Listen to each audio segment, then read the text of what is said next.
மீட்டெடுக்கிற அபிஷேகம். இந்த மீட்டெடுக்கிறது அப்படின்னாவே யார் நமக்கு ஞாபகத்துக்கு வரணும்?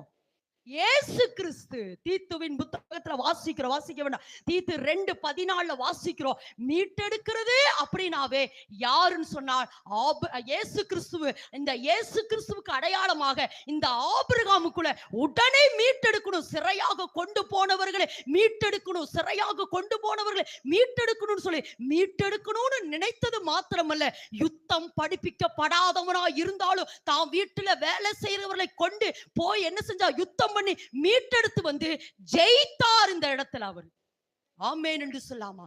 ஜெயித்தாருங்க, முறியடித்தார், முற்றிலும் முறியடித்தான். முற்றிலும் அவன் முறியடித்து லோத்துவையும் அவன் குடும்பத்தை என்ன செய்யறானா, சகல பொருள்களை திருப்பி கொண்டு வருகிறார். இப்படி திருப்பி கொண்டு வந்த உடனே இது பரலோகம் களி கூறுகிறது. ஆபிரகாமுக்குள்ள என்ன ஒரு